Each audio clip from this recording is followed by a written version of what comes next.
பரிசுத்த நாமத்திற்கு மகிமை உண்டாவதாக. இந்த காலைவேளை உங்கள் அனைவரையும் ஆண்டவராகிய இயேசு கிறிஸ்துவின் இன்ப நாமத்தில் உங்களை அன்போடு வாழ்த்தி வரவேற்கிறேன். சங்கீதம் 40:16 வாசிக்கும் போது, உம்மை தேடுகிற அனைவரும் உமக்குள் மகிழ்ந்து சந்தோஷப்படுவார்களாக, உம்முடைய இரட்சிப்பை விரும்புகிறவர்கள் கர்த்தர் மகிமைப்படுத்துவாராக என்று சொல்லி நாம் வாசிக்கிறோம். தாவீது பக்தன் சொல்லக்கூடிய ஒரு அருமையான ஒரு சத்தியமானது, இருதயத்திலே ஒரு சந்தோஷம். எனக்கு சந்தோஷம் இல்லாமல் அநேகர் கலங்கி போகிறார்கள், நிம்மதி இல்லாமல் கலங்கி போகிறார்கள். இந்த சந்தோஷம் கிடைக்காமல் அநேகர் தன்னுடைய உயிரையும் மறித்துக் கொள்கிறார்கள், தற்கொலை செய்கிறார்கள். ஏனென்றால் இந்த பூமியிலே அவங்களுக்கு கிடைக்கிற ஒரு சந்தோஷம் கிடைக்கவில்லை. அது வாலிபர்களாக இருக்கட்டும், பெரியவர்களாக இருக்கும், முதிர் வயதாக இருக்கட்டும், இந்த பூமியிலே ஒரு சந்தோஷம் இல்லாமல் இருக்கிறார்கள். அவர்கள் எதிர்பார்க்கின்ற ஒரு காரியம் கிடைக்கவில்லை. ஆனால் தேவன் நமக்கு தருகின்ற ஒரு சந்தோஷமானது, அது ஆச்சரியமானது, அது மகிழ்ச்சியானது, அது ஆசீர்வாதமானது. தேவனை தேடும் வாழ்க்கையை பார்க்கும்போது அது ஆசீர்வாதத்தை தேவன் தருகிறார்.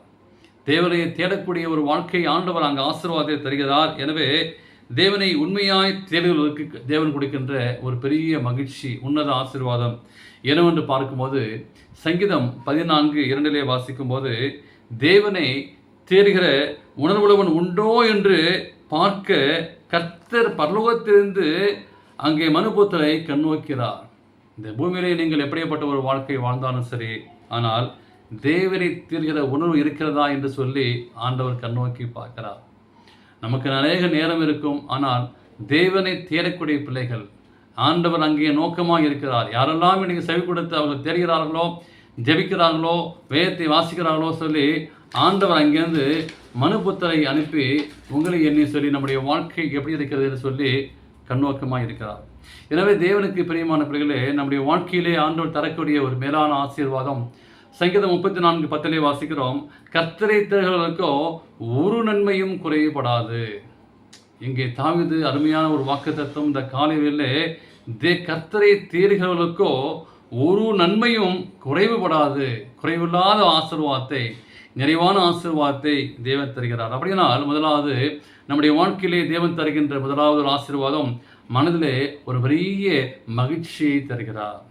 இரண்டாவதாக நாம் பார்க்கும்போது, இந்த மகிழ்ச்சி வரும்போது நம்முடைய உள்ளத்திலே, குடும்பத்திலே இரண்டாவதாக சமாதானத்தை தருகிறார். தேவனை தேடுகிற நிமித்தமாக ஆண்டவர் மகிழ்ச்சியை தருகிறார். இரண்டாவதாக ஒரு பெரிய சமாதானத்தை தருகிறார். அந்த சமாதானம் இல்லாமல் வாழும்போது, தேவனை தேடுகின்ற போது தேவன் தருகின்ற இரண்டாவது ஆசீர்வாதம் சமாதானம். மூன்றாவதாக இருதயத்தின் சந்தோஷத்தால் நிரப்புகிறார். இருதயத்தால் சந்தோஷத்தை நிரப்புகிறார். அந்த லீதியாவுடைய வாழ்க்கையிலே நான் வாசிக்கும் போது எப்படி அந்த இருதயம் சந்தோஷமாக இருந்தது. அவன் பவுலை நோக்கி பார்த்தபோது, வனாந்திரத்திலே வந்தபோது, ஆற்றங்களை அமர்ந்து பவுல் பேசிய வார்த்தைகளை கேட்டபோது அந்த இருதயம் சந்தோஷத்தால் நிரம்பிற்று என்று சொல்லி வாசிக்கிறோம். தேவனுக்கு பிரியமான பிள்ளைகளை, அப்படிப்பட்ட சந்தோஷத்தை ஆண்டவர் உங்களுக்கு தர விரும்புகிறார். நீங்கள் நானும் அவரை தேடும்போது தேவன் தரக்கூடிய அந்த சந்தோஷத்தை, அந்த ஆசீர்வாதத்தை பெற்றுக்கொள்ள தேவன் தாமே கிருபை செய்வாராக. ஆமென்.